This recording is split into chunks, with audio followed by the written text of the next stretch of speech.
పరిశుద్ధ గ్రంథం ఛానల్ వీక్షిస్తున్న ప్రతి ఒక్కరిని దేవుని పేరిట వందనాలు తెలియజేసుకుంటున్నాం. ప్రేమ, సంతోషము, సమాధానం సదా మీకు తోడేండు నడిపించునుగాక. నిన్నటి దినాన యెహెజ్కేలు గ్రంథం 26వ అధ్యాయం చదువుకున్నాం. ఈరోజు యెహెజ్కేలు గ్రంథం 27వ అధ్యాయం చదువుకున్నాం. మరియు యెహోవా వాక్కు నాకు ప్రత్యక్షమై ఇలాగ సెలవిచ్చాను, నరపుత్రుడా, తూరు పట్టణమును గూర్చి అంగలార్పుము, వచనమెత్తి దానికి ఇలాగా ప్రకటన చేయుము. సముద్రపు రేవుల మీద నివసించుదానా, అనేక ద్వీపములకు ప్రయాణము చేయు వర్తక జనమా, ప్రభువైన యెహోవా సెలవిచ్చినదేమనగా, తూరు పట్టణమా, నేను సంపూర్ణ సౌందర్యము కలదానినని నీవు అనుకొనుచున్నావే. నీ సరిహద్దులు సముద్రముల మధ్య ఏర్పడెను. నీ శిల్పికారులు నిన్ను సంపూర్ణ సౌందర్యము గలదానిగా చేసి ఉన్నారు. నీ ఓడలను శనీరు దేశపు సరళ వృక్షపు మ్రానుతో కట్టుదురు. లెబనోను దేవదారు మ్రాను తెప్పించి నీ ఓడ కొయ్యలు చేయుదురు. బాసాను యొక్క సింధూర మాను చేత నీ కోలాలు చేయుదురు. కిత్తీయుల ద్వీపముల నుండి వచ్చిన గుంజు మ్రానునకు దంతపు చెక్కడపు పని పొదిగి నీకు పీటలు చేయుదురు. నీకు జెండాగా ఉండుటకే నీ తెరచాపలు ఐగుప్తు నుండి వచ్చిన విచిత్రపు పనిగల అవిసెనార బట్టతో చేయబడును. ఎలీసా ద్వీపముల నుండి వచ్చిన నీల ధూమ్ర వర్ణములు గల బట్ట నీవు చాందినిగా కప్పుకొందువు. తూరు పట్టణమా, సీదోను నివాసులు, అర్వాదు నివాసులు నీకు ఓడ కళాసులుగా ఉన్నారు. నీ స్వజనులకు చేరిన ప్రజ్ఞవంతులు నీకు ఓడ నాయకులుగా ఉన్నారు. గెబాలు వారు పనివారిలో పని తెలిసిన పెద్దలు నీ ఓడలను బాగు చేయువారుగా ఉన్నారు.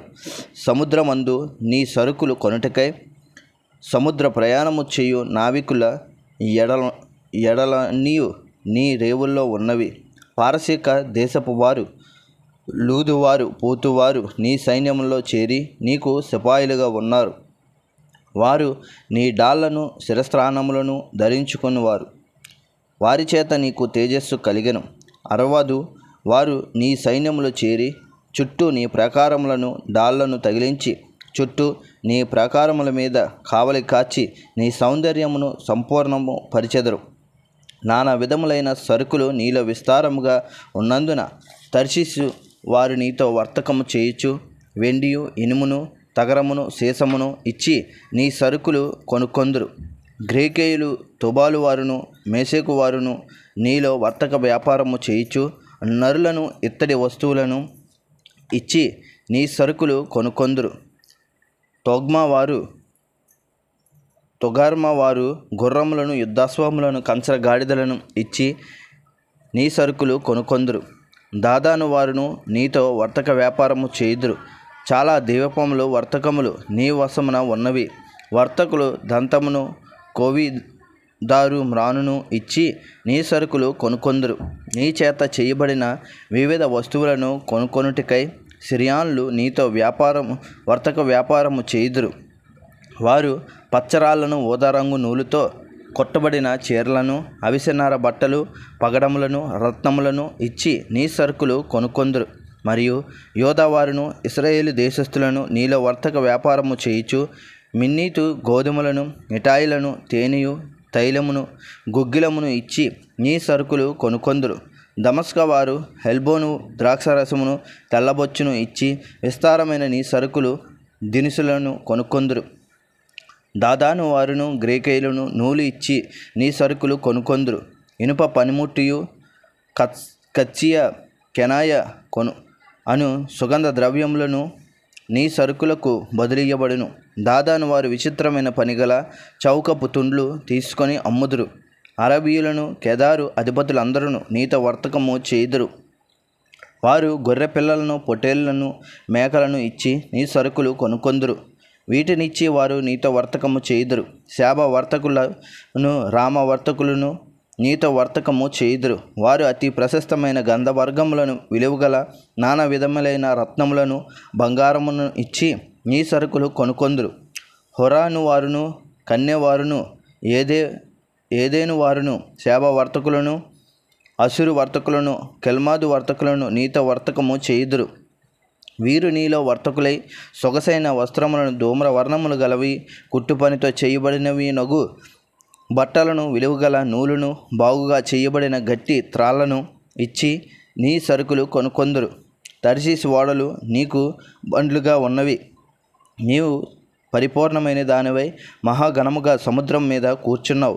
నీ కోలలు వెయ్యి వారి మహాసముద్రంలో నిన్ను త్రోయగా, తూర్పు గాలి సముద్రం మధ్యమందు నిన్ను బద్దలు చేయును.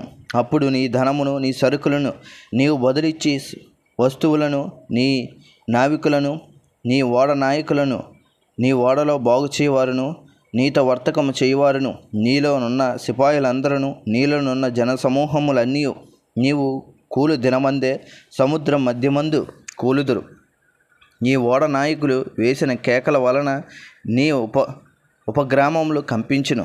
కోలాలు పట్టుకొను వారందరూ, నావికులను, ఓడ నాయకులను తమ ఓడల మీద నుండి దిగి తీరమున నిలిచి నిన్ను గూర్చి మహాశోకమెత్తి ప్రాలాపించుచు తమ తలల మీద బుగ్గి పోసుకొనుచు బూడిదలో పొర్లుచు నీ కొరకు తలలు బోడి చేసుకొని మొలలకు గోనె పట్టాలు కట్టుకొని మనశ్చింతగలవారై నిన్ను గూర్చి బహుగా అంగలార్చుదురు. వారు నిన్ను గూర్చి ప్రాలాపవచనం ఎత్తి, తూరు పట్టణమా, నీతో సాటి అయిన పట్టణమేది? సముద్రంలో మునిగి లయమైపోయిన పట్టణమా, నీకు సమానమైన పట్టణమేది? సముద్రం మీద వచ్చిన నీ సరుకులను పంపించి చాలా జనములను తృప్తిపరిచితివి. విస్తారమైన నీ పదార్థముల చేతను, నీ వర్తకము చేతను భూపతులను ఐశ్వర్యవంతులుగా చేసితివి. అప్పుడు ఆగద జలములలో మునిగి సముద్ర బలము చేత బద్దలైతివే. నీ వర్తకము, నీ యావత్ సమూహమును నీతో కూడా కూలనే అని చెప్పుకొనుచు బహుగా ఏడ్చుదురు. నిన్ను బట్టి ద్వీపవాసులందరూ విభ్రాంతి నొందుదురు. వారి రాజులు వణుకుదురు, వారి ముఖములు చిన్నబోవును. జనులలోని వర్తకులు నిన్ను అపహసించుదురు. భీతికి హేతువు అగుదువు, నీవు బొత్తిగా నాశనమగుదువు. ఇంతటితో యెహెజ్కేలు గ్రంథం 27వ అధ్యాయం పూర్తయింది. రేపటి దినాన యెహెజ్కేలు గ్రంథం 28వ అధ్యాయం చదువుకుందాం. ప్రేమ, సంతోషము, సమాధానం సదా మీకు తోడేండు నడిపించును గాక. ఆమెన్.